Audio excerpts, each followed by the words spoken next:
Why did we not win? Why did we suffer a loss? Why does it look like you lied to us? And what does God say? It's because of this. And he reveals the thing that needs to be addressed so that they can walk in the promise of God.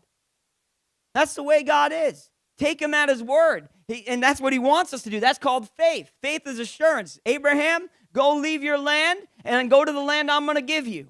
And what does he say? Okay. He doesn't know all the promises that God's going to do. He doesn't know how many times God is going to do great things in his life for him, protect him, bless him, help him conquer 5 armies, right? He doesn't know any of that thing. All he knows is the character of God and the calling of God. God, if you say it, I'm going to do it. And then he acts on it, and then he becomes a great nation. Isaac, we know, what is he doing? He's sowing in the midst of a famine. Why? Because he was acting on the character of God, because he knew who God was. And he knew the promise that God made to Abraham, his father, that if you're with me, it doesn't matter if it's a desert beach sand, you promise that when I sow my seed, it's going to have a harvest because you're my provider.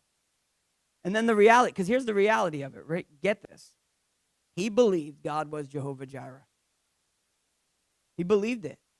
Why do you sow seed in a desert, in a famine, unless you believe that God's going to do something, right?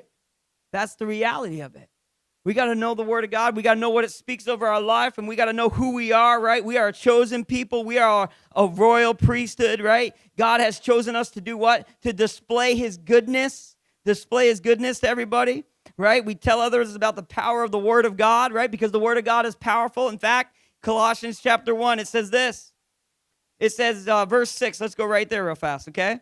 It says, this same good news. Yours might say gospel because that's what it is, the gospel. The same gospel message, which is the good news that came to you, is going out all over the world. And what is it doing? It's bearing fruit everywhere by changing lives. This is what the gospel does in our life. It changes us.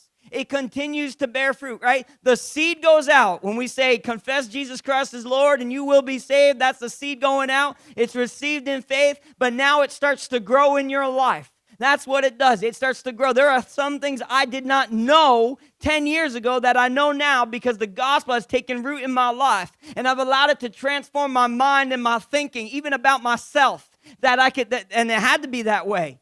Otherwise, I wouldn't be able to do the things I'm doing today and speaking the things and praying the prayers and seeing God move.